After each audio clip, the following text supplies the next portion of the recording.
Audible lets you enjoy all your audio entertainment in one app. You'll always find the best of what you love or something new to discover. As an Audible member, you can choose one title a month to keep from their entire catalog, including the latest bestsellers and new releases. I am currently listening to Drunkish by Stephanie Wilder Taylor. I really like Stephanie, and this is a book about leaving alcohol. It's called a memoir of loving and leaving alcohol, and I really dig her take on it. She's a funny person, and I love having her voice actually in my ear, reading it to me. New members can try Audible free for 30 days. Visit audible.com/crappens or text crappens to 500-500.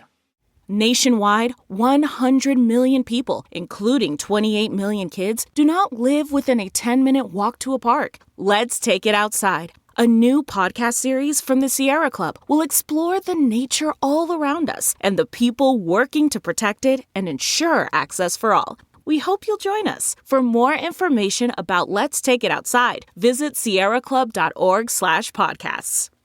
From Wondery and Audible comes Class of '88, a new podcast hosted by Will Smith. Before 1988, a lot of people didn't take hip-hop seriously. But hip-hop today touches everything from film to fashion to sports. So what changed? Follow Class of '88 wherever you get your podcasts.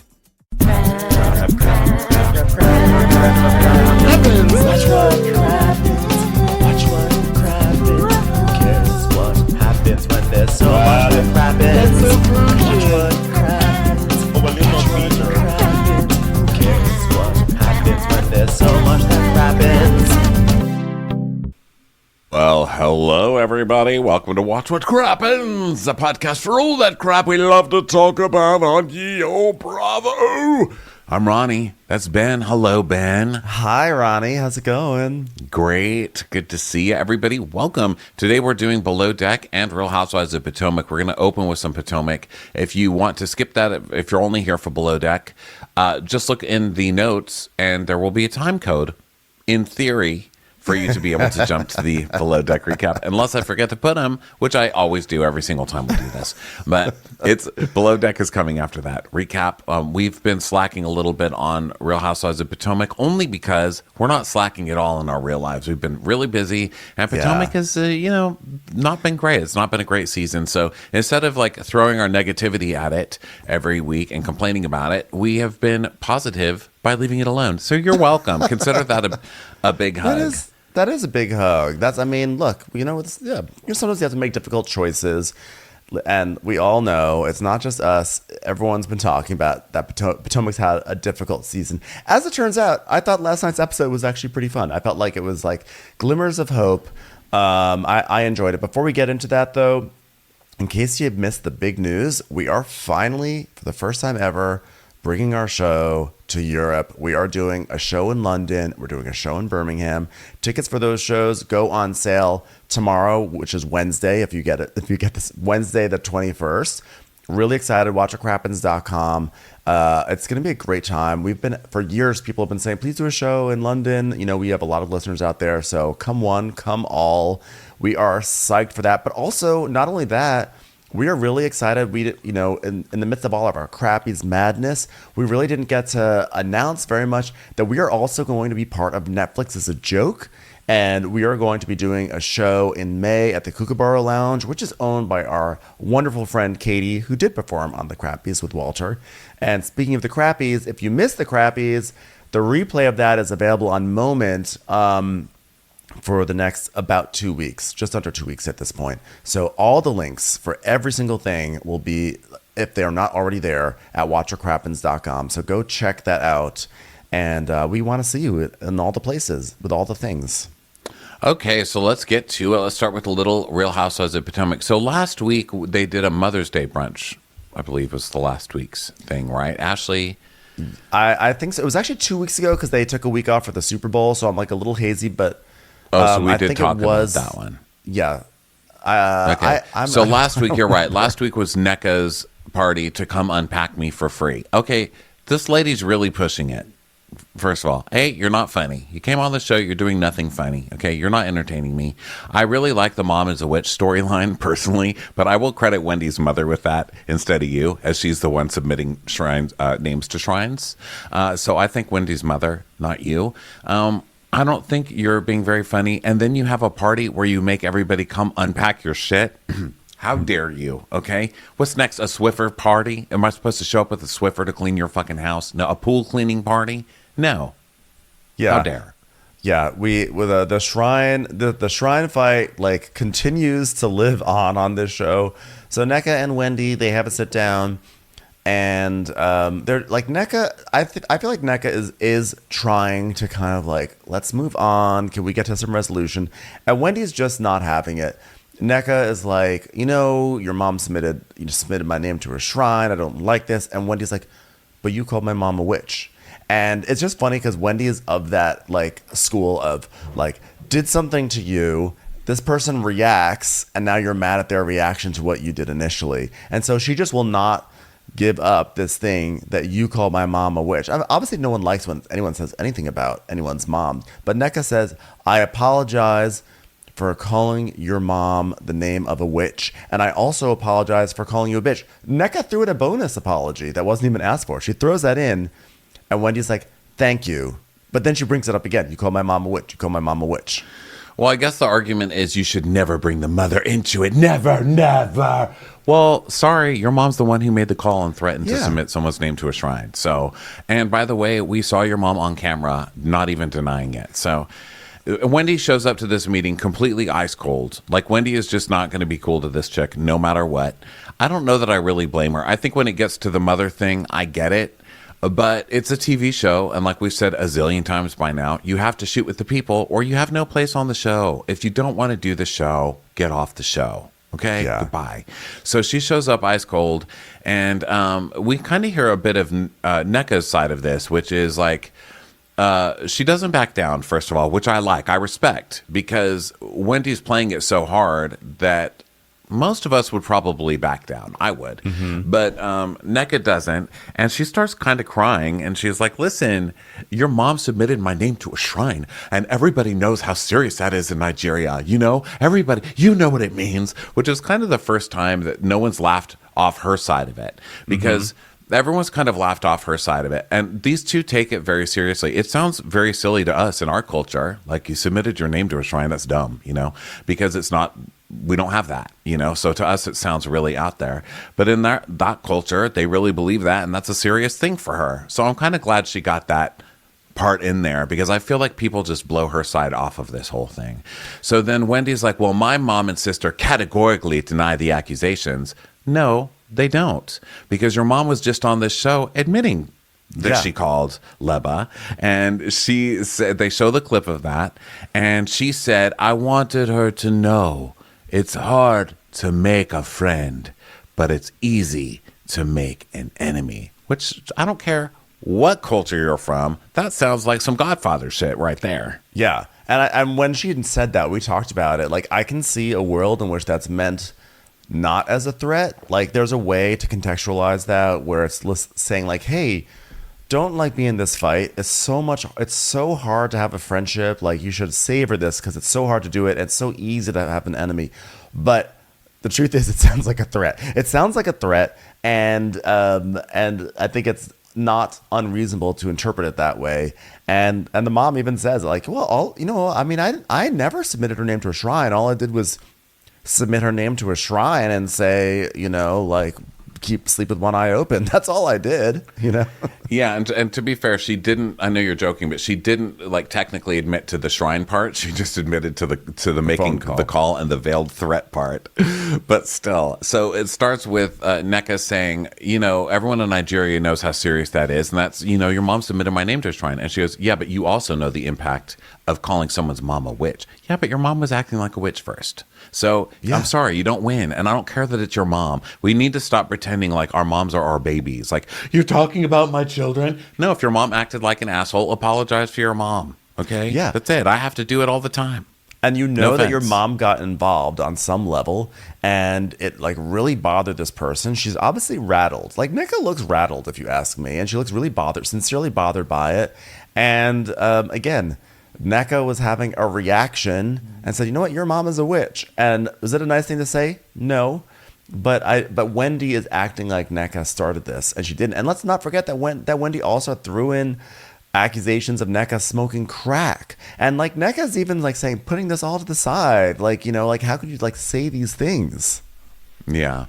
So she goes, well, you know the impact of calling someone's mom a witch. And she goes, but she submitted my name to a shrine. She submitted my name to a shrine. And I'm even willing to put that aside because she submitted my name to a shrine. And she goes, okay, well, can you not say I apologize for calling your mom a witch and those allegations are not true? No. Because she submitted her name to a shrine. She said it 5 times. What do you need to hear, Wendy?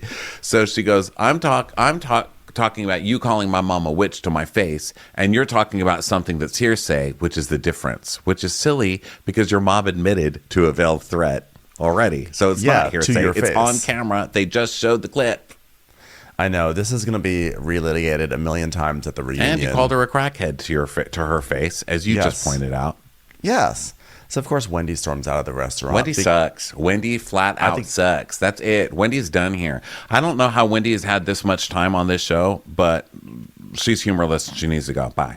Yeah, I think this is the end for Wendy too. I think that I think there is going to be a revamp, not revamp, but I think they're going to get rid of some people on the show. I think Wendy is going to be one of them because she's just really obstinate on this point, and it's like not an interesting enough fight to drag it on this long. And ultimately, it really is Wendy who is keeping this alive. I know people are blaming Nneka for keeping it alive, but it's Wendy who is not letting this move forward. People are mad because culturally it would be nice to see the two outsiders, right? It's like the two Nigerian women. You want to see that sisterhood of people standing up for each other and being on each other's side. And when it comes to like someone new coming on the show and immediately being like, well, your mom called in and threatened, bringing all this stuff, all this cultural stuff into it and using it against someone else through their mom. Like, I can see why people are ruffled by Nneka. But what is Nneka supposed to do? She gets these calls before she's even on the show, these threats from somebody, and that's a big deal too because she's kind of newer to the DC community, you know. She's and new. She's already got people trying to oust her from this community and this and that, and that's not fair because she tried to come on the show. And so what is she supposed to do? Just stay quiet to make Wendy's mom happy? That's bullshit. That's a bunch of fucking bullshit. And nobody complaining about that would do the same thing. They would not all just bow to Wendy and just let Wendy's family trample all over them for no reason. That's a bunch of crap. I feel like Nneka has actually been really set up by this season. Like, admittedly, she's not that funny in confessionals, which is her own fault. And her unpacking party was really lame. But also, like, was it any more lame than really any of the events that happened this season? Everyone's put on a lame ass event at some point this season, which is why the season has been struggling. And I feel like she just came in and she got stuck in this fight with Wendy, which was exacerbated, if not even spurred on by Ashley, by the way. And I just feel like Nneka sort of has this look on her face like, what did I do to deserve this? I came on the show and I'm just like getting just like stuck with this Wendy quagmire. I mean, I don't know. I kind of feel bad for Nneka, to be honest. So, well, I mean, but be funnier. That's my note. So then when Wendy's like, I'm talking about you calling my witch, you're calling my mom a witch to my face. I'm saying your argument is all this nonsense that nobody can prove, right? And so Nneka's like, okay, well then Leba can testify. I mean, you guys, she hasn't seen this clip, but the mom just said that Leba is like their sister and her child. So she's like, Leba can testify then. She can say what your mom said. And Wendy's like, on that note, you don't want peace. Goodbye.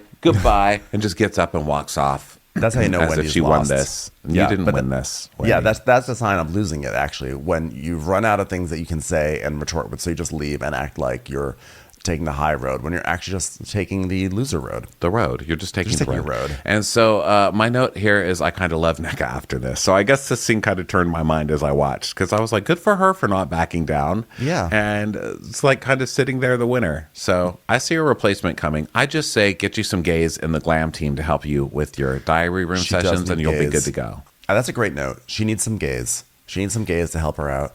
And I think also if she just was around gays, I think we'd all be like, mother. Like, I think we would really like her. She just doesn't, she's not really around anyone. I mean, her sister and her husband, and that's it. So she doesn't really have much of a life in Potomac yet, I guess. Another thing that we see in this episode is Giselle's daughter is finally graduating. This is one of those, every now and then on The Real Housewives, there is a family storyline that just drags on. I'm happy for Giselle's daughter. Giselle has 3 wonderful, wonderful children. I love those girls so much. I'm very proud of them. I don't know how they have managed to get this far with, Giselle and what's his face. Like, they just seem like such great level-headed young women. But that being said, I'm ready for her to graduate. Like, I swear to God, if she's in a cap and gown again when we get back from the Dominican Republic, I've had it. I can't. I thought, when is she graduating? When is this over? Yeah, well, today she did it today. This episode, I know. she did Today's it. the day. It is the day. So that happened. Let's see. The scene I really liked from this, besides that NECA and Wendy scene, was this scene where Candace clearly made Chris shoot a scene because he's avoiding shooting this whole season. Yeah. And the way that they can't even veil how much they hate each other at this point is crazy. Like, these two hate each other, right? Is that just in my head? But he's on about how much she spends, and she's fighting because she wants to get her lymph nodes out, even though she was told they were benign. And he's like, why would you waste your money on lymph nodes? And she's like, I want to get them cut out. And he's like, why would you spend what I'm trying to say, dear? Like, they had a very Shannon and David way of yelling at each other without yelling at each other that it made me a little worried for them. It made me worried about the rumors being true about them. Well, Chris was like, remember last season when you complained that I was not around, that I was working too much? He goes, remember when I had that job at the rooftop of the W? It's like, yes, we all remember. That job was brought up many times. But he's like, and you complained that I was never around enough. And so now I'm like, I left that job and now I'm around a lot shooting Instagram videos. And they show him like eating a Dorito or something. And he's like, and now you're gone. So you made me leave my job or not pursue other jobs. I don't remember if he was fired or if he quit. He's like, I'm now home and now you're gone. So what the hell? You like made me look like a shithead all last season and now I'm here and you don't even care. Yeah. Which, that could be a problem. But he wants to have a baby. Yeah. He was talking about the in vitro and he's like, we got some ice cubes. So what's going on with that? But she's afraid that the hormones from pregnancy is going to make this lymph node situation worse. So that's their whole issue. Yeah. So let's see. There was also another fun scene with getting some truth from Ashley for once, which is rare, because Mia went over to talk to her and Mia's like, so what about you guys not being divorced yet? And Ashley tries deflecting in her normal, like, well, we're very serious about it. She's like, listen, I get it. I'm married to an old ugly guy too. Mia's just like, I get it. Okay. When I talked to him about it, he said, well, we'll probably have an arrangement too, because it's just easier. And Ashley's like, yeah. Well, that's it. It is easier because security does come with that. And it kind of got Ashley to open up and be like, yeah, it is an arrangement. Why would I divorce somebody I have a prenup with instead of continuing to take their money for as long as I fucking can? What are you, nuts? Yeah, and she tells a story about how growing up, like, her mom struggled to make ends meet and they were kicked to the curb like 2 or 3 times. She has memories of actually sitting on the curb with the furniture and her grandma would come by to pick her up, etc. So it was like an emotional scene for Ashley. My takeaway from the whole thing was I was surprised when they were making small talk at the top of the scene that she said, oh yeah, Michael and I used to live in the penthouse at the top of this building. And I was like, wow, I don't know, for some reason that kind of was like, I can't believe Mia and Gordon moved into Michael and Ashley's building. These are my takeaways. This is what I take from these shows. Yeah. If those walls could talk, I would tell them to please be quiet. Yeah. They'd be very loud. They'd be very obnoxious walls. Okay. They'd be terrible, terrible walls. So then Robin has decided to take everyone to the Dominican Republic, and they are going to be staying and they're even bringing Kiarna. Kiarna is like I feel like they've been sort of trying to make Kierna happen all season. Like they sort of insert her in random places, and I'm like, is she a friend of? Is she not a friend of? Where do we stand with her? What's going on with her? So it seems like she's now an official friend of because she's on the cast trip, and they're going to a resort called, what was it, Casita Campo de Casa de Campo, and Karen in the bus is like, well, Ray goes here every single year. And the first time when Ray went down, I was on the magic sauce and I called him up and a woman answered. And they do like a dramatic reenactment. It was like a phone answering and everything. And she goes, yeah, she said she was the maid. What maid answers the phone? I've never heard of such a thing. I didn't really write down a whole lot of this. This was their vacation stuff starting. I did write that this chick really has not made a splash at all. And then this time, unfortunately, she gets sick. So she stays in her room a lot. So it's not looking great for her. Yeah, this poor girl, she finally gets on the trip. She gets her first interview of the entire season. And her whole interview is to explain why she had the shits. They're like, okay, Kierna, welcome. Okay, I'm so glad you got all dressed up. Okay, here's your first question. What's going on with your diarrhea? She was like, yeah, so I had champagne and it like exacerbated my ulcer and I just didn't want to make a mess on the plane. And so I just really needed to go to the bathroom. And they just like show her running across the lobby and her stomach like making those noises. And I was like, oh man, this sucks for her. They're really doing her dirty too. Yeah, well, what are you going to do? So that's pretty much that, right? I mean, Robin and Karen are kind of fighting because Karen has to share a room for the first time ever, which you mentioned. And that was my favorite part, was that Karen was like, the rest of it was just sort of like shady shit. So basically Robin says, like, well, there's like 4 single rooms and 3 doubles. So she makes Karen have a double room. And Karen, of course, is not happy about it. So she tries to get her own room. And she's like, oh, no, I'm just going to throw some Benjamins at it. I'm going to throw some Benjamins. I need to have a view. It's very important for me to have a view. I'm like, well, but Ashley's offering your room. So, well, I don't know. I need to have a view because I'm claustrophobic. If I don't have a view of the ocean, the walls will close in on me and I'm going to die. So she said she needs a view because she's claustrophobic.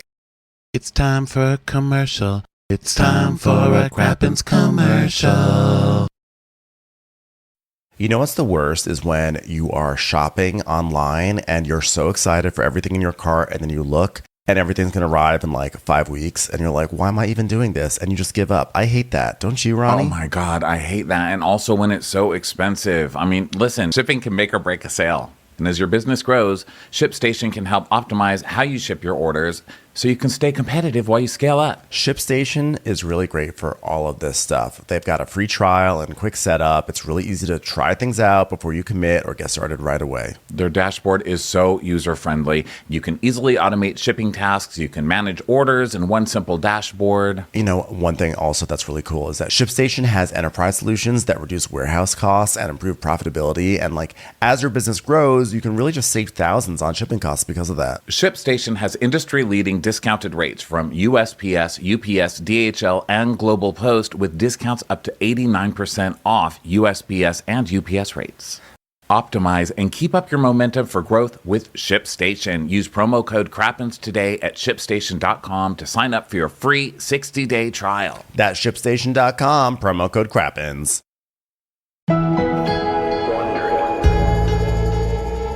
From Wondery, this is Black History for Real. I'm Francesca Ramsey. And I'm Conscious Lee. What do most people think about when they hear the words Black History? Rosa Parks, Reconstruction, MLK, February, Black History Month. Exactly. There are so many stories of Black history that we just are not really talking about or thinking about, especially outside of February. And we are about to flip the script on all of that. Because on this show, you're going to hear a little less, in August 1492, Columbus sailed the ocean blue. And a little bit more. She is a heroine to some. As a fighter for black rights, she is a villain to others. Follow Black History for Real on the Wondery app or wherever you get your podcasts. Listen everywhere on February 5th, or you can listen early and ad-free on Wondery Plus starting January 29th. Join Wondery Plus on the Wondery app or on Apple Podcasts. So then Giselle, of course, likes to take any opportunity to poke at Karen. So she decides, since Karen was shading NECA about, remember Karen was saying, so this house, this is actually North Potomac, is it not? This is North Potomac. She's like, no, this is proper Potomac. So Potomac, but in the northern part of it. This is basically Arkansas, right? She's like, no, it's Potomac. So to shade Karen back, Giselle gives NECA a sash and a crown and says the real Grand Dame of Potomac, says Karen is only a renter. And so Karen, of course, gets mad. She tries to laugh it off, but she gets mad. But then the one who gets angriest of all is Candace, who, of course, makes it about her. She storms off because she doesn't want to take part in anything that this, what you call her, like an impetuous imp or something like that. She was like, I don't want to take part. All this woman just lives to take people down, and I don't want to take part of it. So Candace storms off. It's like, to be continued. Well, Candace, will she ever be able to get over the fact that Giselle gave a gag, sash, and crown to NECA? I don't know. We'll have to wait till next week. Yeah. That was something, that sash ceremony. So that was Real Housewives of Potomac, everybody. I think next week. Did they say next week is the season finale? No, they didn't. No, because they just started their trip. So, but next week they did show a preview of them playing a table game. So everyone get excited for that. Everyone get excited.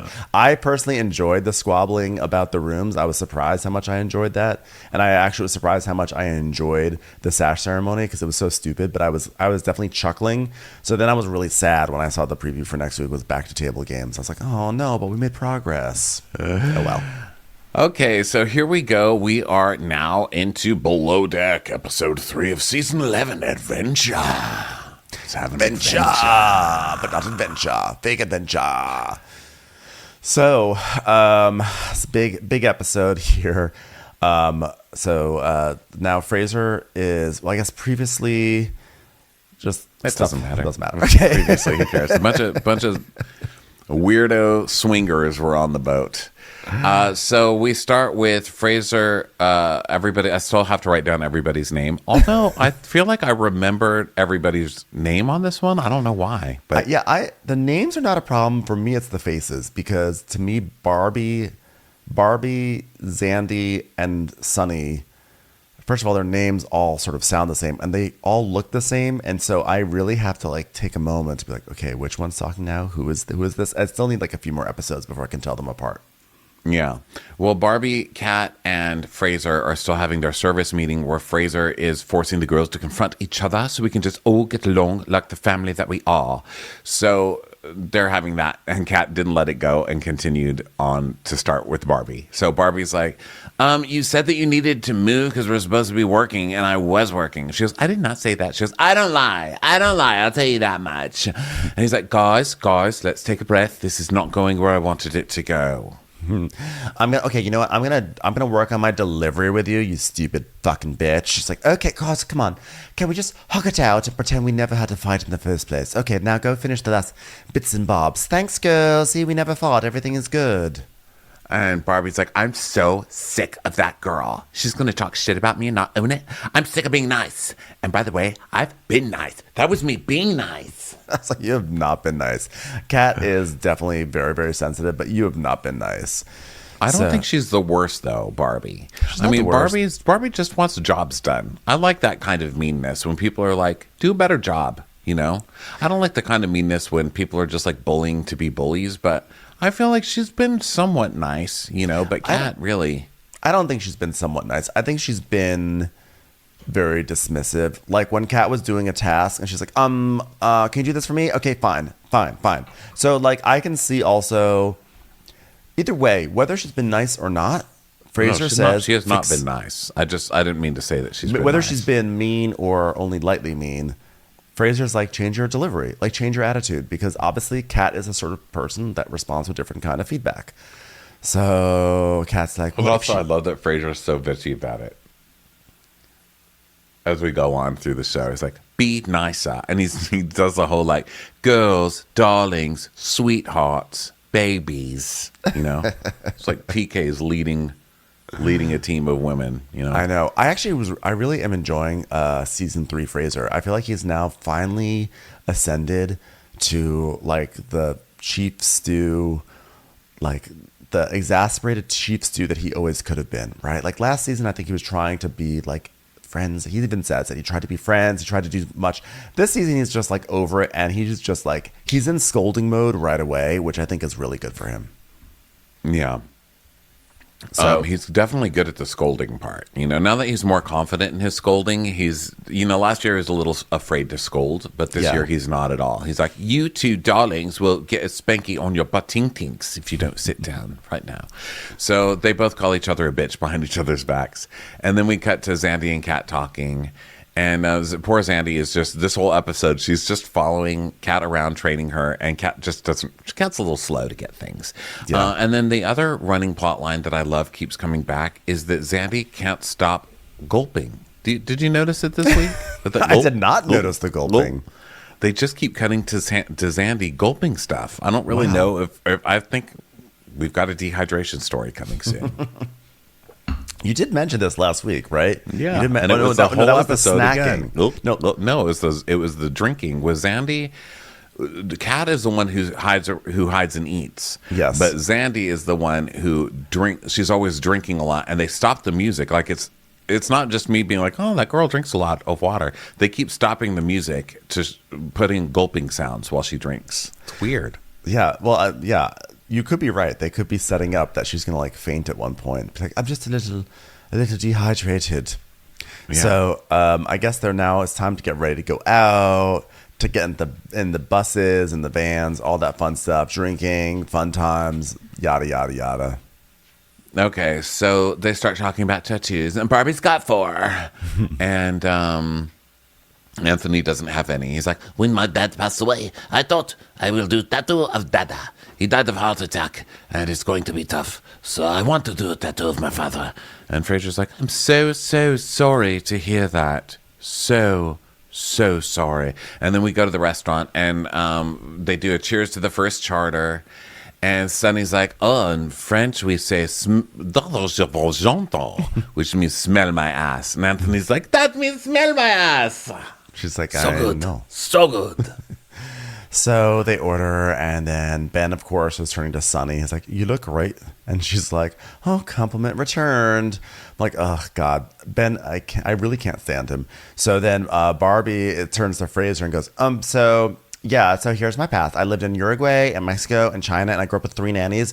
One would cook, one would clean, and one would do my hair. And they surprisingly don't really have much of a reaction to that. I would have thought Fraser in like a confession would say, she's absolutely disgusting. For someone to have 3 nannies and to look that foul, that is a triumph in reverse. Yeah, I think probably because she said it 10 times, because she has the exact same line that she told us, the audience, when she's like, I'm a girl with 3 maids, one cooked, one clean, one did my hair. I think that's just her thing. Like, she thinks that makes her look really cool, when in fact it makes her look like her dad hates her. I mean, honestly, it's like, what did you do in this great life to end up being a maid with the rest of us, you know? But so Barbie's like, guys, you know that Fraser has a unicorn tramp stamp because, yes, a unicorn jumping over a rainbow. And Jared, of course, goes, oh, yeah, man, that's my daughter's favorite thing. She lives in Alaska. It's like, is it the unicorn, is it the rainbow, or is it the tramp stamp? What is your daughter's favorite thing? I know why her favorite thing is a unicorn that can fly, because she's stuck in fucking Alaska and she just wants to get the hell out of there. Okay, you fucking monster. So Fraser's like, well, where do you live then? He goes, Fort Lauderdale. Listen, I've never met her. I mean, long story short, I was in a relationship and we were fighting more than we were laughing. You know how that goes. And she ended up getting pregnant. So was it when you were fighting? Was it when you were laughing? I need more. No. Exactly. He's like, yeah, I didn't know this, and I wasn't committed to her, so she got pregnant and fucked off to Alaska, and that's where she's from.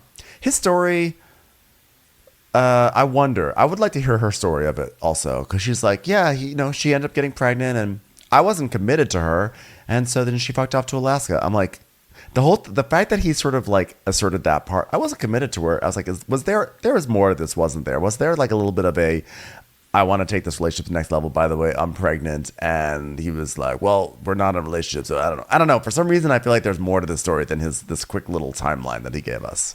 Yeah. And Fraser said, and there was no communication. He's like, no, for a year I got in touch, and now for 2 years, or wait, now for a year, 2 days a week.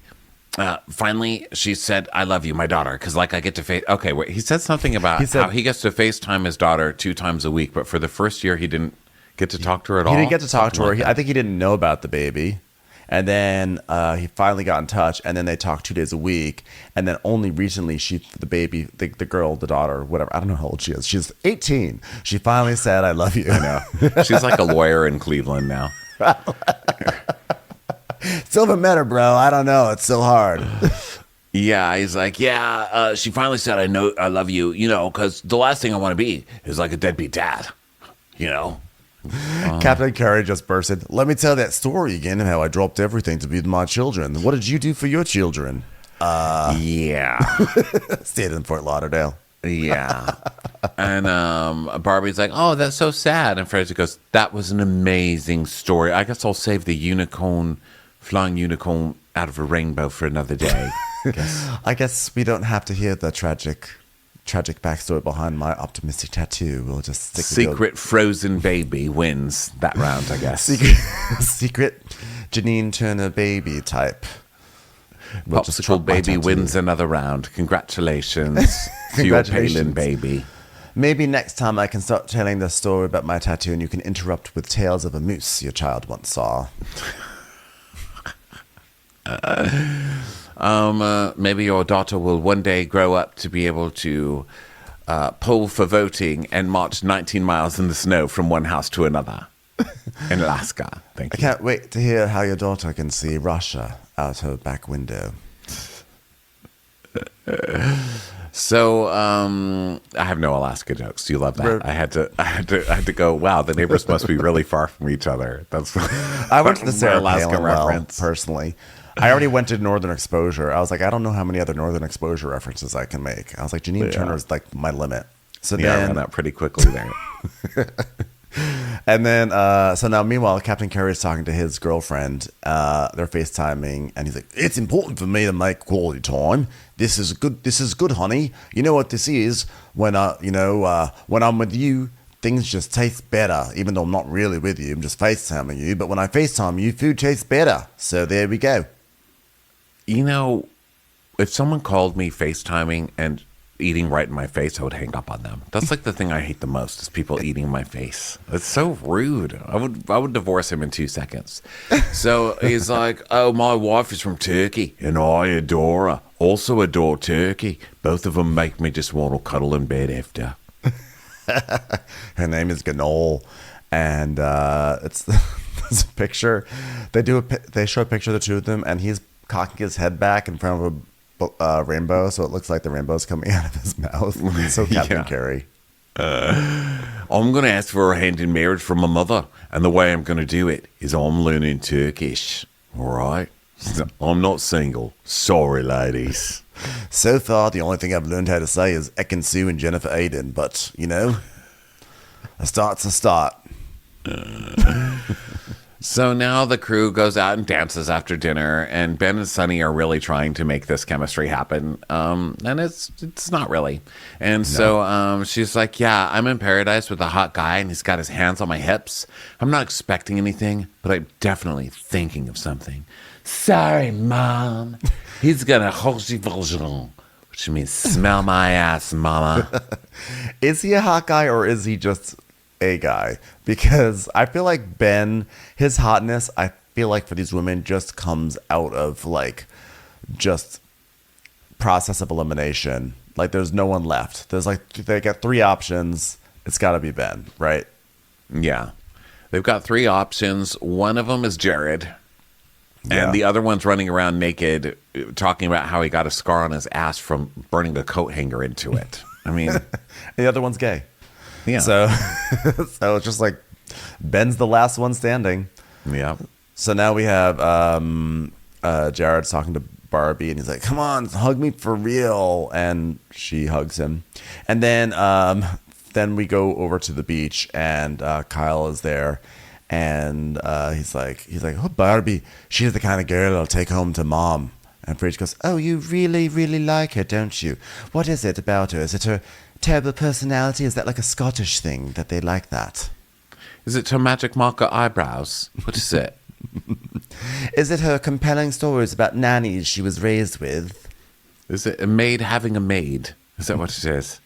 Do you enjoy a girl who brings her own fitted sheets around and then hands them out to the pool when they don't fit on the mattress she bought them for? Does it turn you on when someone can't size a fitted sheet? He's actually like, yes, actually, to all those things. Mm-hmm. He's like, boner town. So Kat is alone, just kind of going through her purse, and the music stops. And then it cuts to everyone dancing. And then just to be dicks, they cut back to her again and stop the music again. I know. It was probably just like a totally normal moment. Like she just was like, hold on, guys, I need to get something out of my purse, and sits down and gets it. But they edit it to look like she's just in her own world and no one's hanging out with her and no one likes her. And she's a stupid person. Doesn't even know how to find the things that are in her own goddamn bag. Yeah, and they come over to her and they're like, we're leaving. And she's like, oh, okay, I was just looking for something in my bag. Did the music just stop? The entire music in the entire club stopped. That's crazy. They're like, well, Zandy had to gulp something. It'll come back in a second. So they get back into the vans, and Barbie and Jared are talking, and she's like, I found the conversation with you very, very interesting. And he's like, yeah, I don't know you from a canapé, but when I look into your eyes, like, I find truth. That's what I found in there. And she's like, okay, Jared. He's like, why are you laughing? Why are you laughing at me? That was a cheesy ass line. So then we have some music that's playing. It's going money. Is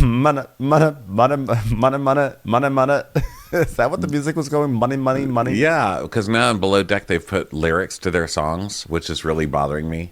But now the music, it's like money. We got money. I got money. You got money. Money. And then silence, and then Zandy's just drinking more and more. And then someone rapping about money while Fraser complains that he spent $300 fucking dollars. I love that they play a song about money while we're watching like the poor people who are like the downstairs to the upstairs guests. We're watching them about to go to bed in their sardine cans that they have to sleep on top of each other in. I know, before they have to spend the next 48 hours waiting on strangers hand and foot. So Fraser goes to bed, but most of them party in the hot tub, and Sandy's dancing on the edge of the hot tub and falls in. Yes. I love Sandy. I'm really enjoying her quite a bit. She's like a good stew, but she's also a mess a little bit, which is really good. And Kyle tells us, he's like, oh, Sandy is pissed as a fart. You know, like if you fart, it goes everywhere, right? So she's pissed. She's drunken everywhere like a fart is, you know? Like, okay, well. Maybe I have to work on that one. So Sunny texts Ben in bed. She's like, can you give me a kiss? He's like, oh, yeah, I can. Meet in the cabins. So he goes pee, and he's like, oh, yeah. I know. And then he goes into her cabin, and they, like, make out. She's like, I'm shy. Are you? He's like, yeah. And then they start making out. Yeah, they kiss it. And then the next day, Jared's like, okay, today I need to calm down. I need to breathe. And I need to make sure that my daughter still hasn't found out the PIN to my bank account yet. Okay? You don't get the keys to the kingdom with one I love you. I'll tell you that much. And then Ben and Kyle are talking, and Kyle's like, I think I'm in love with Barbie. I'm like, what? Where did this come from? Have you guys talked yet? Well, I made out with Sonny last night. He's like, that's what you want then? Good on you, boy. He's like, well, I don't know what it's going to be like working with her, though. So then Candy is in bed, Kat is in bed, just watching Zandy. Kat and Zandy. This is going to be a problem. See now, Riley. Kat is in bed watching Zandy go to the bathroom. She goes, that was very important to get in there, I guess. Yeah, well, it sets the scene, and Kat tells us, on boats I worked on in the past, I get really close with my crew, but it's like hard to connect with these people, and I feel super alone, and it sucks. I'm like, okay, so you got 2 episodes left. Kat does not have much time left. We get her tragic backstory in like 10 minutes, so they're cramming it all in because she's gonna be a goner after this charter. Yeah, Kat's like, wow, that girl went pee and she didn't even say hi to me first. Nobody likes me here. Commercials. Here comes one right now.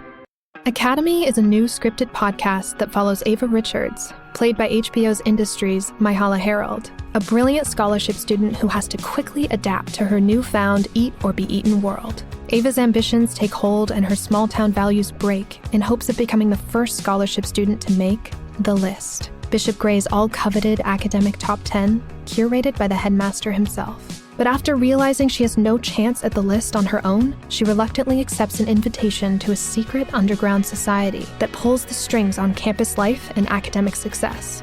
If she bends to their will, she'll have everything she's ever dreamed of. But at what cost? Academy takes you into the world of a cutthroat private school where power, money, and sex collide in a game of life and death. Follow Academy on the Wondery app or wherever you get your podcasts. You can binge all episodes of Academy early and ad-free right now by joining Wondery Plus. Okay, so now it is This is my favorite scene. Salt Lake City music. It's like and then we see this extreme close-up of Captain Carey making an espresso. You know, last week we talked about how it seemed like he always had like a little espresso cup, and now they're like, oh, we're gonna lean into it, and it's like, it's not even like an espresso machine with a tamper. It is just a Keurig. It's literally putting a cup under a Keurig and pressing a button. And they make this seem like a Lexus commercial. You know, I was like, what is happening here? Yeah, like the choir music's going crazy, and then it stops, and we just get a as the espresso just kind of plops into the cup. And that was a majestic scene. So Jared comes in, and the captain compliments him. He's like, whoa, I did a walk around the boat, and it seemed like no one was even there. And Jared's like, yeah, it's because I was up at 6 making sure it looked like that for you. He goes, good job, mate. You know why you did that? Because it's your dick. You know what you're on when you've got a dick? An adventure! Good on you, Jared. You know, he's dropped the ball, but I feel like he's stepping up, and I'm happy where we are right now. And soon, he may even get a tiny little coffee cup just from me. So now it's the interior meeting in the Sky Lounge. And Barbie's lost her voice from last night.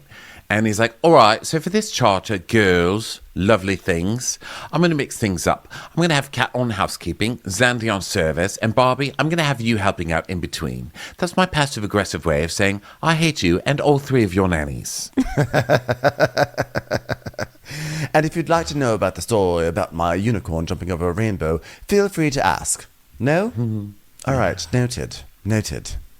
Okay, so then Ben and Sunny are chatting, and he's like, oh, so last night you wanted a pic. Remember that?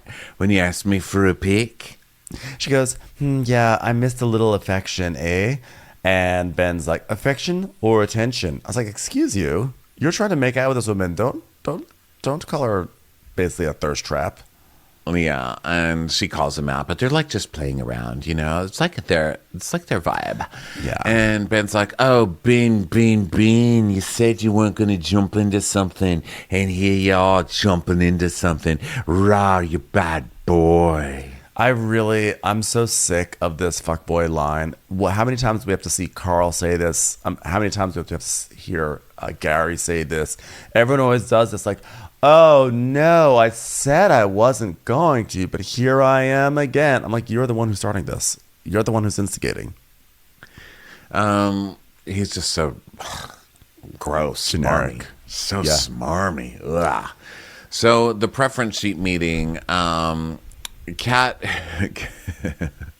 Kat's in there, and Fraser passes her. He's like, how are you, Kat? And she's like, I'm okay. He's like, all right then. Good. He just passes by her. Kat's that person who's like, I guess I'm fine. So you have to be like, tell me about it, Kat. Let's talk about feelings right now, Kat. Oh God, I have to do a preference sheet meeting with a sad American in the next room. How terrible for me.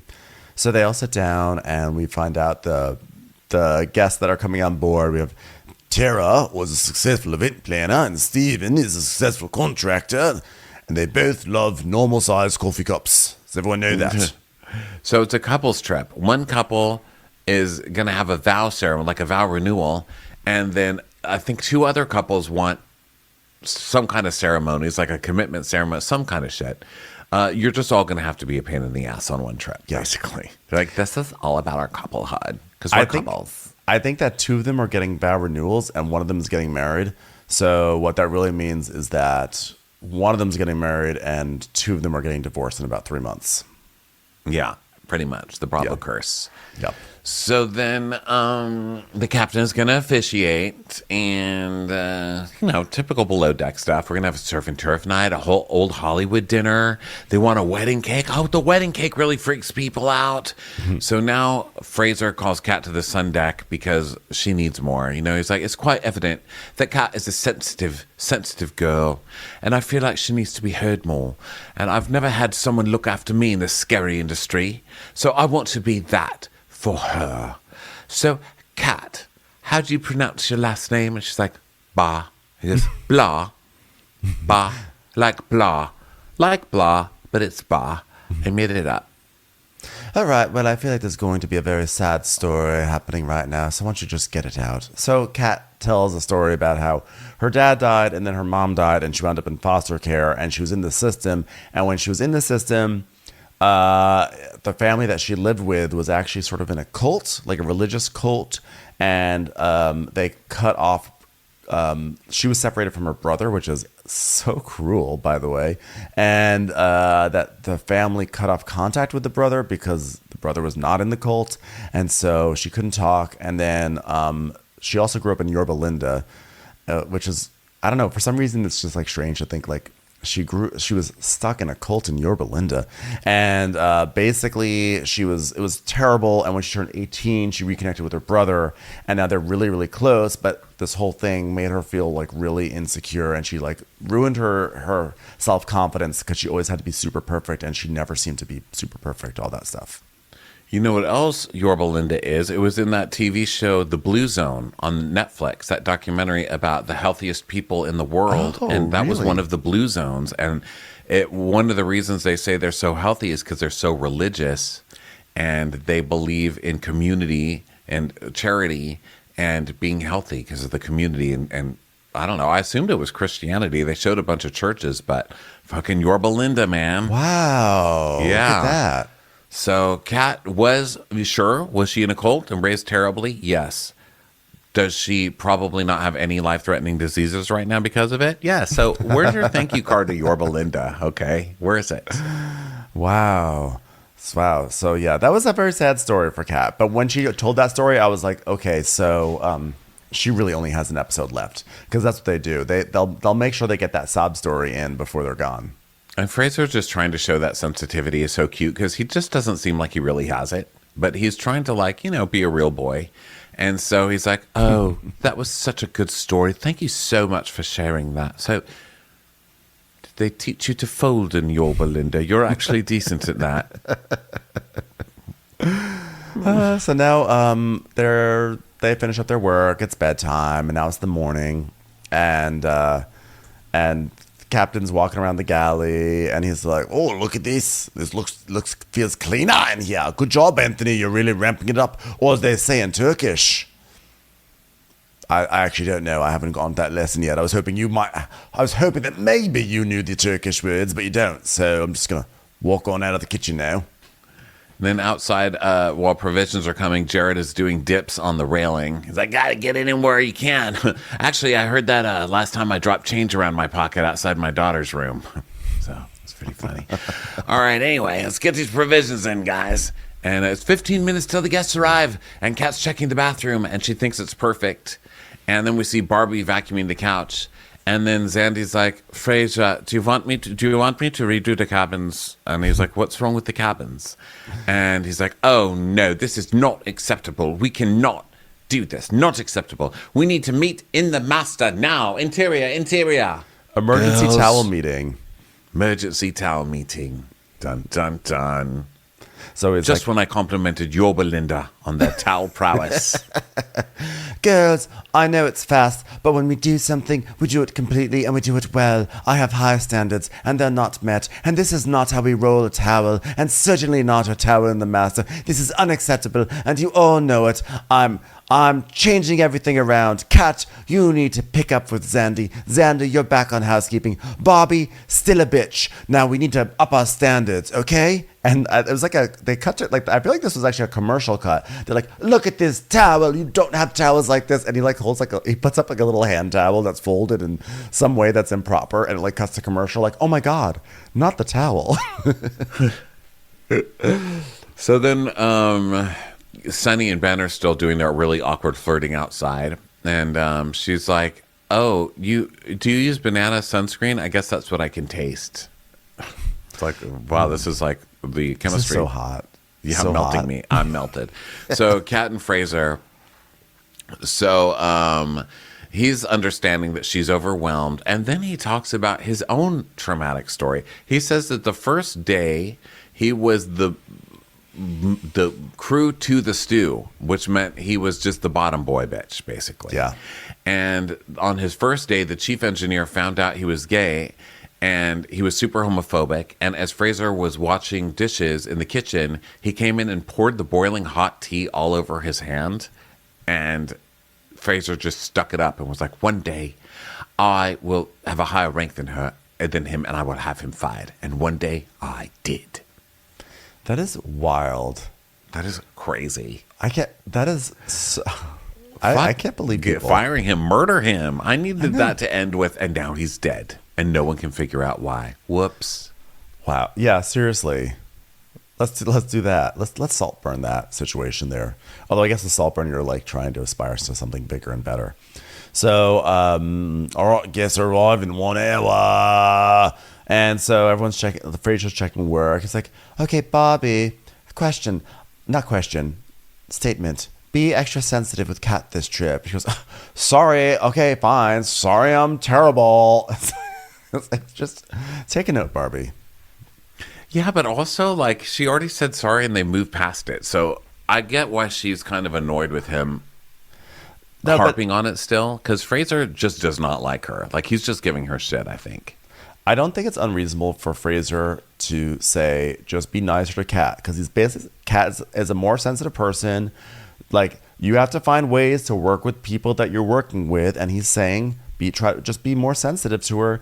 And she's like, ugh, sorry, I'm terrible, which is not what he was saying at all. But she then takes it to a place where he's like, what the fuck? Like, I didn't say that. Now you're making it sound like I'm coming at you. I'm just saying be more sensitive to her. Well, she definitely shouldn't be yapping back, that's for sure. Because he's like, I'm talking about the last trip right now. I don't need to hear that slap back, babe. And she goes, yes, sir. Yes, sir. He's like, thank you. So she walks off, pulling a Fraser where she's just muttering to herself about him. And she's like, oh my God, like, what the fuck? Like, here's the thing with me. I don't have a filter. You know what else doesn't? Dirty water. And I'm not going to drink it. So don't ask me to swallow you if you're not going to be filtered. It's not my responsibility to, like, be okay with you not having a filter. Fuck off with that. Yeah, I hate when people say that. I love Barbie being so mad and offended that she has to change her tone for Kat because Kat's really sensitive when Barbie is the one being the most sensitive in this situation right now. And she is the one who later on asked for Fraser to change his tone with her. That's true, yeah. I love she's called out bullshit. one time and she's like, oh. She's like, fine, I guess I'm terrible. It's like, babe, it's a note. It's a note, babe. So then we cut to the captain practicing Turkish. And then Kyle is naked looking. Oh, what's the word for adventure? He's naked looking for his boxers. There's like Captain Carey's like, there's a tag that's hanging out of this cupboard. Everyone, come on, we got to spruce up. These people are coming up on this boat before they get divorced. Basically, it's just work. It's a lot of work stuff. Work. Yeah, work. And then the guests come, okay? Well, let's welcome Tara and Steven, okay? Yeah. And so he's giving them a tour, and Fraser's like, this is the deck head. And the guy's like, and then you've got us, these dickheads. Oh, sorry. I'm that guy. These guests seem fun, a bit tacky, but fun, typical American. And it cuts to one going, oh my God, is that nacho cheese? Yeah. Like, and then Barbie's like, I hear we love cheese. And the lady goes, yeah, we're very, very, no, not cheese. She goes, I hear we love Cheez-Its. She goes, yeah, we're very, very fancy. They're like obsessed with Cheez-Its. Oh, I thought she said cheeses, like different cheeses. No, she just wants Cheez-Its. So then, because she does say that later, right? Where she's like, you guys, my personality is loving Cheez-Its. Bringing Cheez-Its back. Yeah. Okay. And it almost worked because I was in the grocery store and I was like, Cheez-Its. And I was like, you don't eat Cheez-Its. Leave them on the shelf, sir. We are a better Cheddar's household, personally. I'm a cheddar cheese. Just eat the cheese. Just eat the That's what I cheese. say. So then the captain is having a little meeting with the deckies. And he's like, get your shit together. Check your shirt, mate. I need distances called. And dun, dun, dun. And he says, I see quality team here. Overall, listen, Rome wasn't built in a day. Yeah, but I don't think we need like the scaffolds running the Rome yacht. You know what I'm saying? I think Rome I might want have not Rome. been built in a day, but it was like burnt down in a week. You know what I mean? You should worry more about how it got burnt down with this crew. So now the guests are like talking about how they're going to renew their vows and everything, and talk about they're going to party and like committing and all that stuff. So this one lady's like, hey, can I get a margarita? And Barbie's like, oh my God, I'm going to make you one of my magical margaritas. The thing that makes it magical, it's invisible. You're not going to see it for quite some time. I've had 2 weeks of schooling, so this is going to blow your fucking mind. You just wait, okay? So she goes to make it, and Fraser's like, so let's have a talk about margarita consistency. And she's like, okay, well, I do like a 1 count, then a 4 count, then a 6 count, then a salt rim, then a 6 count, and then a 4 count, and then a 3. And he's like, no, that sounds lovely, but let's try lime Cointreau tequila, done. Yeah, but you need a splash of orange. That's just how it's made. I'm like, lady, what part of Cointreau does not sound like a splash of orange? That's the orange. That's literally the orange. And he goes, I wouldn't say that's classic. And also, that's a grapefruit, darling. She's being defensive and squeezing a fucking grapefruit. Can't. So one of the guests is worried about getting sick. And then one of the ladies just isn't getting the margarita because of all this margarita drama. And she's like, well, I'm still waiting for this Barbie magical margarita thing. Well, I don't know if that's going to happen. So Barbie's like, yeah, he's telling me there's no orange juice in a margarita. So I'm like, honey, let me show you something. And so she does. She whips out a big recipe binder that she stole from the fucking online class that she took for 2 weeks. So now she's more obsessed in proving that she's right about the splash of orange juice, which I'm sure is lovely, but you already are using Cointreau, so go for it. So she's doing this, taking more time. And so Fraser walks by and she goes, so look at this. It's like literally this. This is like a recipe. Look at this recipe for a margarita. He's like, what is that, darling? Is that a diary? I mean, make your fucking drink, okay?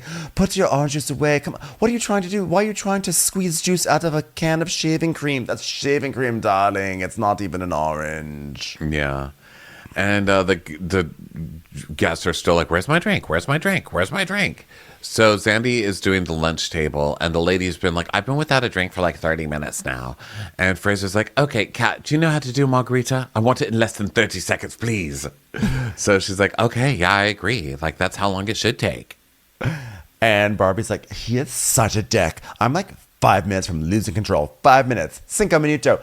That's a lot faster than it took to make the margarita, by the way. I was like rageful watching the scene. How does it take you over 20 minutes to make a margarita for a guest? And then she has the audacity to act like she's bothered by the situation. Yeah. So then the anchor comes down and Anthony fries some chicken. And he's telling us this story. He's like, oh, when I was a kid, my mother was making cordon bleu. I was bad at school, so I went to culinary school. I don't dream about Ferrari. I only dream about taking care of my mother. This is all I need. Okay, there's something wrong with this person. I know.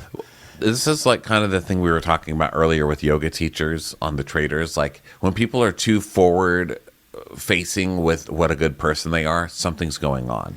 Right. And so far, whenever someone's like, I don't need a Ferrari, I just need to know my mommy's okay. Okay, you're a murderer. Yeah. There, I said it. I'm calling it now. He's done something very, very bad in his past. Also, another cliche story. We already had the bosun who has a child in some far-flung state, which is very classic. And now we have once again the chef who says, I wasn't good at school, but cooking saved me. I found my passion with cooking. I was living in the gutter, dropped out of school, doing drugs, and then I found cooking. It's like, okay. Even my heroin did cocaine. And then I found the culinary school of Pasadena. I know. It's always that story. You know what? I wasn't good at school. We know you're a chef. Yes. Okay. I've Yes. literally never heard of a chef coming in who's like, you know what? I was a straight A student and now I'm a chef. So after I left Vassar, I decided, you know what? I want to be a chef. We don't hear that story. It's always like, ever since I left that prison close to Vassar, I know. I've been cooking. Ever since I got hooked on crack at Vassar, I wasn't a student there. I just would always go on the campus and do crack. Then I said, you know what? I want to be a chef. So then Zandy is setting the table, asking Kat for help, and Kat doesn't even know how to do silverware. Like, she's like, okay, but I'm going to have to ask you what side the fork goes on and what side the spoon goes on. Like, oh no. Why don't, it's like, okay, you know what? On your flight down to Granada, like maybe just go on YouTube and be like, how do I set a table? Just do some like basic research. Can you just do that before you go onto TV and humiliate yourself? Yeah. Okay, so she's dropping stuff, and Zandy is running low on patience. Basically, she's like, I haven't found the right crystal for patience, but Xanax works.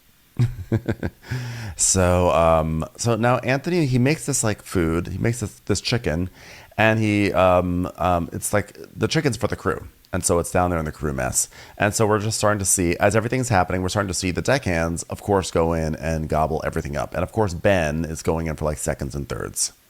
Yeah, need the fuel. That's what they say a lot. So Fraser is talking to Barbie, and he's like, Dole, we just need some ice chilling, some wine chilling or whatever. And she just ignores him, and the stress violins start to play. And he's like, darling, please don't ignore me. Could you acknowledge that I spoke? And she's like, yes, sir. She acts like she's traumatized. It was such a like, yes, sir. Like she wants to like highlight how much like he's the boss and she is a peon and she's been forced in this role. She's not even having a voice anymore. It's darling. She's, yes, sir. Do you know that you're giving attitude right now? I mean, you're literally just like stabbing at me. He's like, oh, I'm not trying to do it like that. That's why I'm saying darling a lot and girl. Things like that, you know, non-condescending things. I love that he said, we need some wine chilling. You're just stabbing at me now. You're just what are you, trying to bleed me out. So she's like, well, I feel like I'm being underappreciated. And so I'm like, and he goes, okay. And he's like, well, listen, Barbie's good at service. But if you cannot compose yourself, then you have no place here. And if she doesn't learn quickly, I'll be filtering her out of my crew. Filter call back.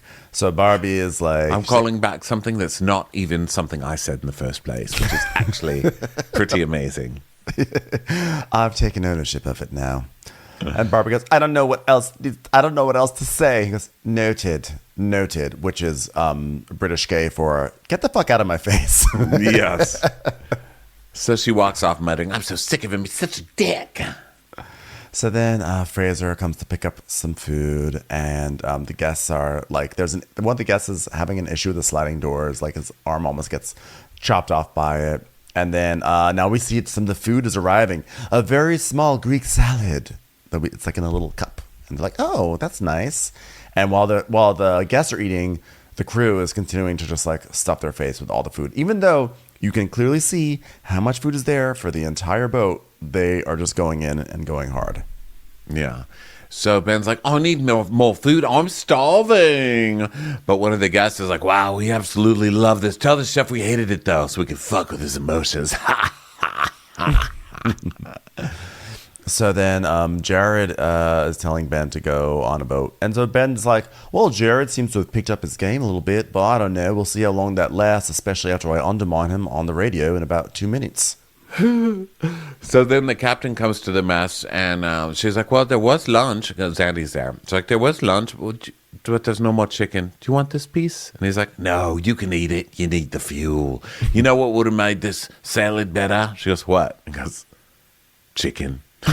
But don't feel bad that you took the last piece of chicken when the captain who's actually driving this boat is sitting here chickenless. Or as they say in Turkey, chickenless. Adventure. Every word he learns in Turkish is just adventure. Adventure. So now the guests are doing like speed sailing or paraskiing or jet ski boating, cycling, whatever. Floaty. So Barbie now comes down to the mess for food. And she wants more chicken, or she wants some chicken. She hasn't had any. And Sandy's like, no, I ate the last piece in front of the captain, though. And has Fraser eaten? He's like, no, but I'll eat when I take a break. But there's no food to eat. What is this fucking chef doing? Like, he couldn't even get through 2 people. He couldn't even feed 2 people. I was livid. I have to say, so while I was watching this episode, and like we had just finished doing the crappies, so I was just sort of like in this state of like, whew, like I was just sort of like just a little bit more like a little, just sort of like, I was like releasing, I was like watching, I was trying to take it all in. And then when this happened, I was so wide awake and so alert. Because I was so mad. I was like, I can't believe those fucking deckhands. Once again, the deckhands, they act like they have it the hardest when the stews are the ones running around this boat and then they eat all that food. Because I think we've both been in that situation where someone eats the food that's meant for everyone, but you're the one who's on a task and no one leaves you any food. I was literally out of my mind. Yeah, this guy's not going to last. If you can't feed your crew, you're not going to last. So Fraser is talking to himself in the mirror, and he's like, I'm not mean to her. I'm not condescending. I'm just putting the correct amount of pressure on my girls. That's what I'm doing. Mirror, mirror on the wall. Who's the least of a girl of them all? Me. So now it's time to start decorating for dinner. And Fraser's helping Barbie decorate, and Fraser goes, Barbie, I don't mean to put you down. She goes, yeah, but I just feel like you don't appreciate me. Like today, I'm like working my ass off, and you're like, let's worry about people's feelings. And I'm like, that's literally what you're asking for right now, Barbie. Yeah, you literally said, I feel like you don't though. appreciate me, but now you're complaining that you want that she's been asked to consider people's feelings when you're complaining about not being appreciated. It's like, well, that's your paranoia. All right, it's not how I think about you, and I will not accept how you respond to me and how you ignore me. And she's like, whatever. He's like, you're not treating me phenomenal. Oh, no, she says, you're not treating me phenomenal. Like, you treat me like I'm this bitch. And he goes, well, you're a bitch to me. He goes, dun, dun, dun. Now, here's the thing. This was kind of bugging me with Fraser's stuff.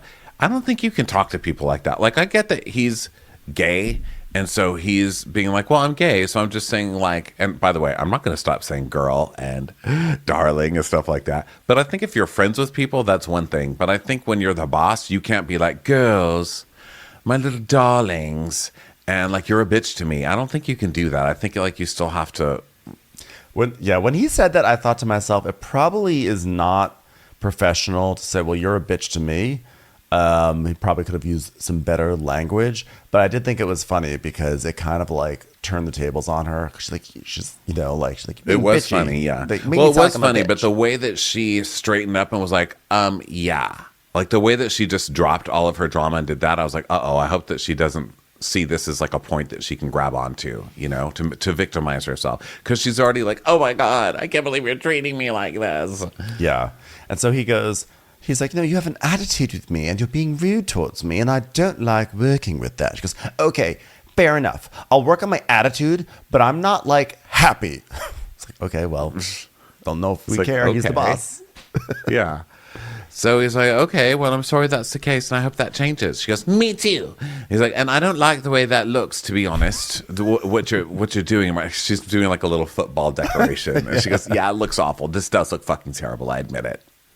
So now it's nighttime, and Kyle's looking for his radio, and Anthony's cooking, and it's gonna be like Anthony's saying tonight's dinner's gonna be like steakhouse and all that stuff, and people are sort of like milling around. Someone's lifting weights, or no one's lifting weights. Someone lifts up Fraser like he's lifting weights. He's just like Fraser's like, oh, this is quite fun. A big burly tacky American treating me like a piece of dry spaghetti. I don't know if I'm aroused or disgusted or both.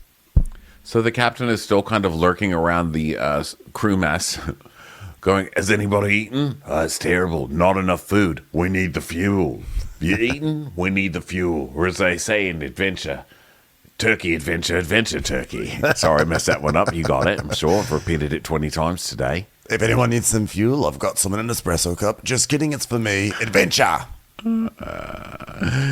So then Fraser comes to the dinner table, and like the Foot Locker rough outfit and blows a whistle because tonight's theme is the car park. Okay, are we going to ever get non-white trash guests? Because so far you're 2 for 2. So come on. This is the flagship Below Deck. I don't want to just watch white trash interact. Is every freaking boat ride going to be a discount tour? Come on. Yes. The answer is yes.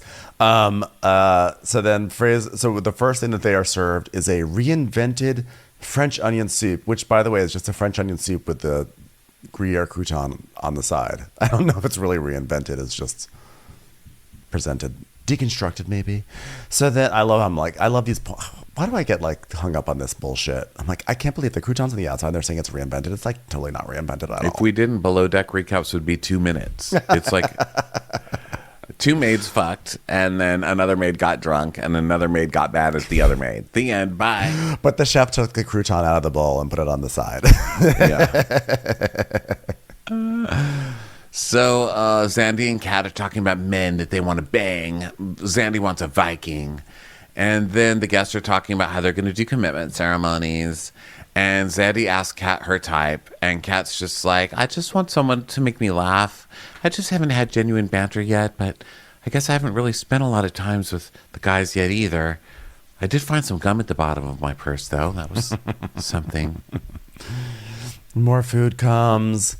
And this one guy is like, hey guys, if you want to know what medium rare looks like, bam, this is just the way it is. Medium rare right here. But then the burly guy is like, yeah, bro, but I can't chew it. I've had a lot of fillets and this is some chewy shit. Yeah, I think it's a little too raw when people can't chew through it. Yeah.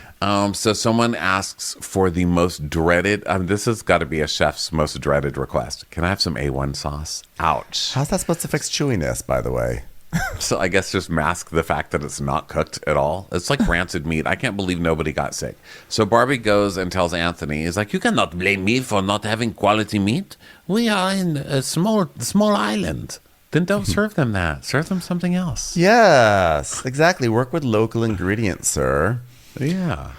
So then the lady's like, oh my God, I want some Cheez-Its with wine, keeping it classy, you know? And meanwhile, Zandy is sort of ordering Kat around to the rooms, and she's like, come on, you gotta wipe this, you gotta make it clean. And Kat tells us that growing up with trauma has left her very insecure, which is why she can't fold towels properly.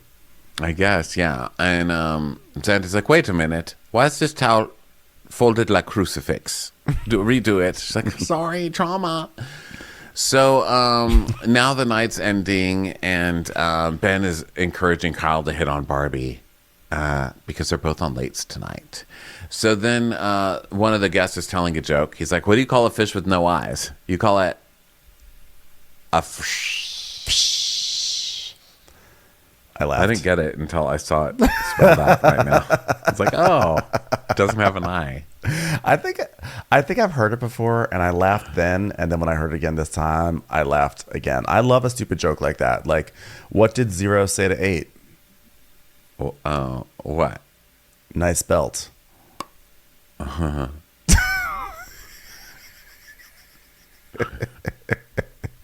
Did you hear about the antennas who got married? No. The wedding was okay, but the reception was amazing. Okay. So, did you hear about the one about the reinvented onion soup? It was stupid. Sorry, there was no punchline there. Just rage. So the captain goes to the shop and he's like, listen, I know you're striving for perfection, but we need fuel. All right? We are people. People need fuel. You understand? And he goes, I would not disappoint you again, Captain. I give you my word. I'll dress up like your mother and inspire you. So then, Fraser thanks Barbie. Fraser goes to sleep, and he's like, thank you, Barbie. Thank you for everything. And then he talks to himself. Our favorite supporting character, Fraser's personal. Alternate self. And he's like, I don't like it. I don't like the way she is. So Kyle and Barbie are up alone. So he's like, put on a kettle, would ya? So they just sit down and talk. I love that Barbie does not give a fuck. She sits down all the time just to have a good conversation. She does. So they talk about how old they are. He's 27, or she's 27. He's 28. He's a Taurus. She's a Virgo. And a virgin. He's like, that's a load of bollocks there. I was going to say a load of STDs, y'all, I reckon. Oh, this guy's so romantic. I love courtship. So now it's the morning, and everyone's waking up, working. And Sonny's driving a Sea-Doo, the jet ski, something or another. And Jared's like, hey, Sonny, hey, don't ever go out without a jacket. Always make sure you plug in this thing. You got to always do that. So then Ben, he's like, hey, Ben, Jared, just want you to know, Sonny was, she didn't have her safety jacket on, a life jacket on, and she didn't plug in. Just want to announce that to the entire boat, everyone. He's like, yeah, I already addressed that, mate. Okay. And so now Sonny's pissed. She's like, I'm so annoyed that Ben would get over the radio and say that. Thanks a lot for making me look stupid, Ben. Yeah, and she's totally right. It was not his place to do that, and it was totally like a brown-nosing thing. He knew the captain was listening. Ben is such a fucking underminer. Yeah, he really is. Hopefully Captain Carey is smart enough to see this and isn't like, oh, look at Ben. That was good. Ben pointed something out. So now Sonny's pissed. So then, meanwhile, up on the deck, Ben's there with Sonny, and he's like, "Hi," and she's like, "Hi," and she doesn't say anything. And he's like, "Oh, she's certainly chilly." Yeah, she just ignores him, and then the captain is talking to Fraser, and Fraser tattletales. He's like, "We need to have a chat. I'm dealing with a lot of snapbacks that are quite hostile, and attitude from Barbie." It's like, oh. I don't know. I don't love this. He's now going Listen, the other way. I think Barbie's not great, okay? But I think it's too soon to jump on the fiery gun. I agree. I think Barbie is pretty bad, and this conversation will be happening. But I think that Fraser is now trying to be so on top of it with captains that he's maybe going jumping the gun on this one, because he's like, we had an incident on the first charter. She was a bit harsh with one of the other girls, and I request us all be nice to Kat, and now she thinks we're all against her, and I said that's not the case. However, you've been vile to me. Yeah, and he's also retelling the story really wrongly. He's sounding like a drama queen, I can guarantee you any boss is not going to want to hear, and then she did, and then she was mean, and then she's really rude to us. Nobody wants to hear that. You need to have more solid reasons when you're coming to a captain than she was vile to me, Yeah. And so he's like, well, and that's what I've come to, Captain. I'm a very kind, caring person, but I've said my piece, to be quite frank with you, and now I'm done with this. So that's the cliffhanger. What's going to happen? I mean, I think we all know Captain Carey's going to say, all right, I understand what you're going through. But you know what? I think the problem here is that none of you have had enough fuel. So let's have some fuel, and let's check back in on the situation. This is a fuel issue. 100%. It's going to be that. All right, everybody. Thank you so much for being with us for both of these gorgeous shows today. We will be back later this week. We've got a big week coming up. We've got a Southern Hospitality bonus. We've got not Below Deck. Summer House is starting this week. We're finishing out Beverly Hills and Miami. Just a ton going on. So keep with us. Go get your tickets for our European tour. And our Netflix is Netflix is a Joke Comedy Festival. And you can also still get tickets for the replay of the Crappies that were streamed. All of that is available at watchwhatcrappens.com. We love you guys. We'll talk to you next time. Okay. Bye. Bye. Watch What Crappens would like to thank its premium sponsors. Ain't no thing like Allison King. Ashley Savoni, she don't take no baloney. Stroll in the park with Caitlin Clark. She's not just a Sheila, she's a Daniela. Itchels. Aaron McNicholas, she don't miss no trickolas. She's never scary, it's the Green Fairy. Jamie, she has no last namey. Hava Nagila Weber. Know your worth with Jason Kurth. She's the wind beneath our Jennifer Wing. Sip some scotch with Jessica Trotch. She's always supplying, it's Kelly Ryan. Kristen the Piston Anderson. Let's give a kisserino to Lisa Lino. Megan Berg, you can't have a burger without the Berg. The Bay Area Betches. Betches. And our super premium sponsors. Somebody get us 10 cc's of Betsy MD. We're taking the gold with Brenda Silva. Let's get real with Caitlin O'Neill. Don't get salty with Christine Pepper. Can't have a meal without the Emily Sides. Nobody holds a candle to Jamie Kendall. She's not harsh, she's Jill Hirsch. She's a little bit loony. Junie. My favorite Murdo, Karen McMurdo. We love him madly. It's Kyle Pod Shadley. Let's go on a bender with Lauren Fender. We want to hang with Liz Lang. The incredible edible Matthews sisters. Give him hell, Miss Noel. She's the queen bee, it's Sarah Lemke. Shannon, out of a cannon, Anthony. Let's take off with Tamla Plain.